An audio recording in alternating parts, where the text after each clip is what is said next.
Rocky Flats was a secret nuclear weapons facility. It started in 1951, and over the course of almost 40 years, Rocky Flats produced more than 70,000 plutonium pits or triggers for nuclear weapons. Each particular pit cost between $4 and $5 million and contained enough breathable particles of plutonium to kill every person on the planet. My name is Kristen Iverson. I grew up in Arvada, Colorado, just a few miles from the Rocky Flats nuclear weaponry facility. Later, like a lot of kids in my neighborhood, I went on to work at the plant myself. I wanted to tell the story of Rocky Flats and also tell the story of my father's alcoholism.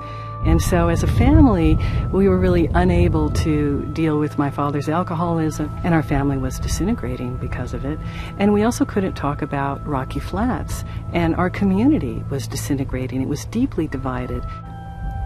My book, Full Body Burden, Growing Up in the Nuclear Shadow of Rocky Flats, is a weave of my own personal history and all of the dramatic things that happened at Rocky Flats over the years, much of it unknown to the public.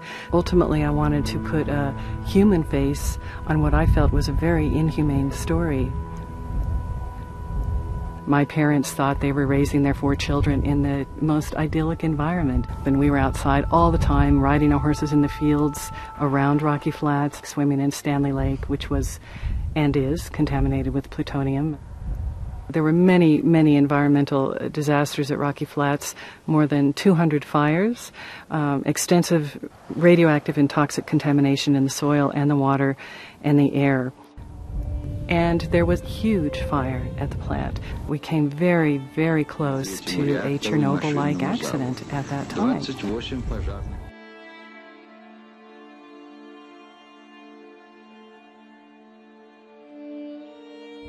There's a very strong sense of family, of community, of the workers at Rocky Flats. Many people, of course, were proud of the work that they did there. There were some workers who felt deeply conflicted about it, and others who hated their work there and knew what they were doing and didn't want to be part of it. The writing of this book and just getting the story out there has made a difference in my community and also a profound difference in my family. That we're all, in fact, much closer than we ever were growing up as kids. It's really important that we remember the story of Rocky Flats.